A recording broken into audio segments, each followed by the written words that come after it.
Let's have a look at a volume of rectangular box and a cylinder. The students in a transition year mini company make and sell candles. They buy a solid rectangular block of wax measuring 35 by 45 centimeters by 16.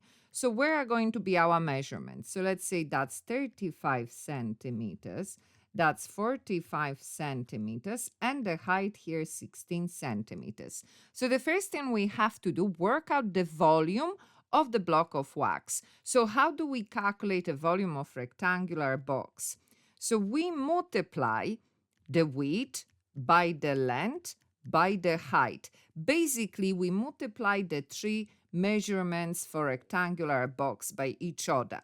So in this case, it will be 35 multiplied by 16 and multiplied by 45. The order doesn't matter how. The point is that we are multiplying all measurements by each other. And then we put that in the calculator, we press equal, and we get 25,200, and that is centimeters cubed.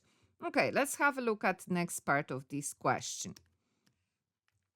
So the students are going to use this wax to make candles in the shape of the cylinders. As we can see it here, each candle will have a radius of r. So where is the radius in the cylinder? So here, because on top of the candle, and I'm sure we all have seen it, we have a circle, isn't it? And the radius goes from the center of the circle to the edge. So that's the radius r and the height of 9. So here is the height of that candle, and that's 9 centimeters. Work out the volume of each candle in terms of r and pi. So first of all, we have to understand, we know we have to work out the volume.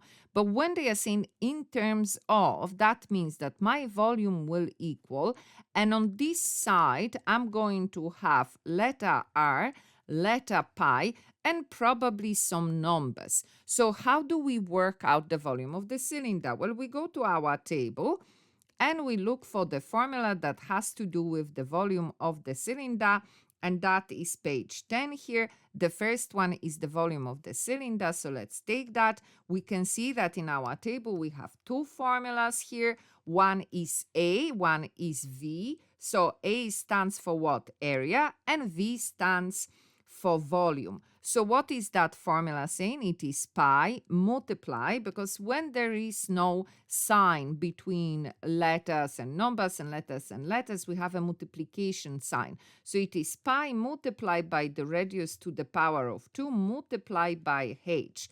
So what do we have? What values do we have? Well, r is r. We don't have a number.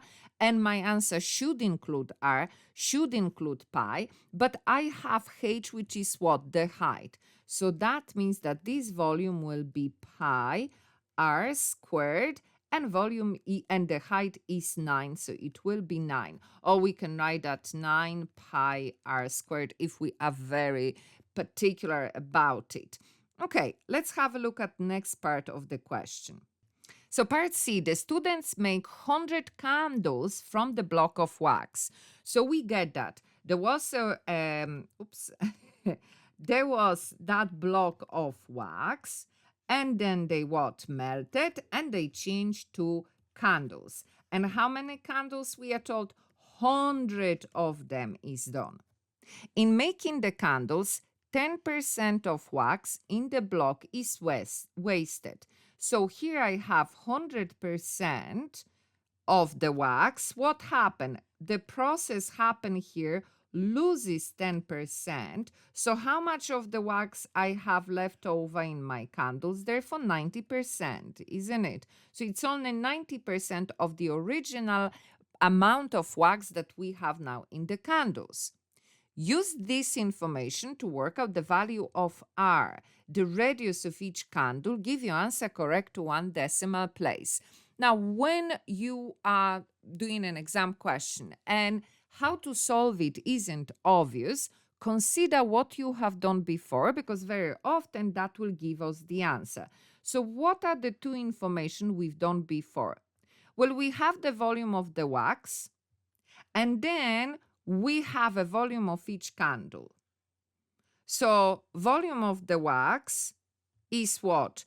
25,200.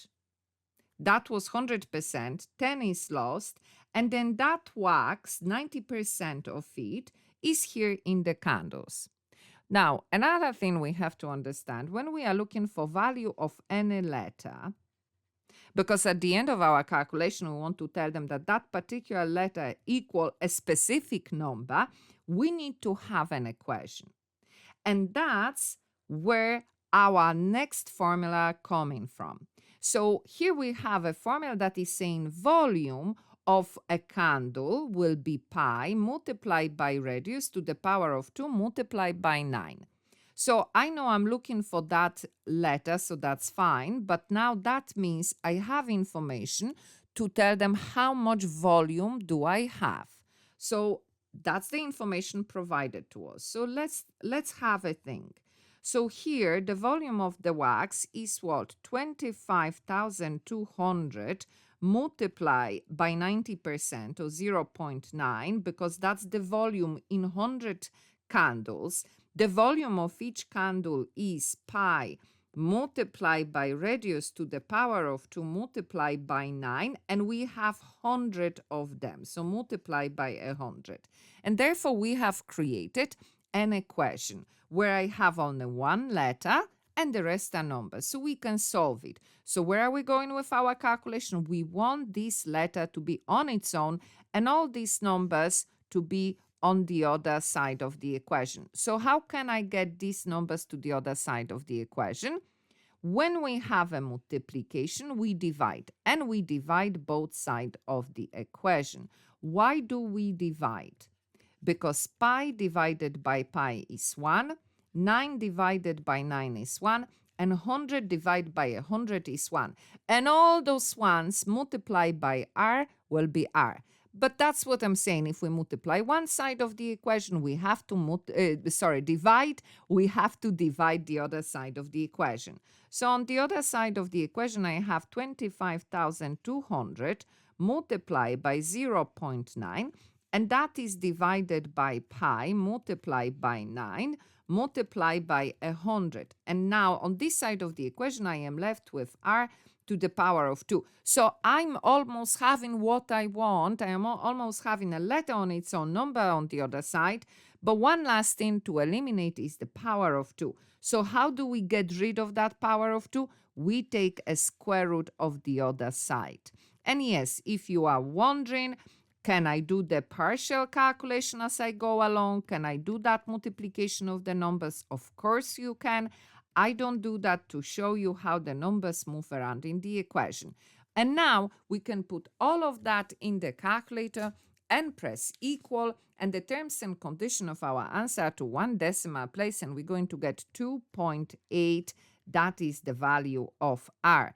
Really important, volume and area doesn't go away. It's always there in your junior cert, but apart from that, it's always there in your living cert as well.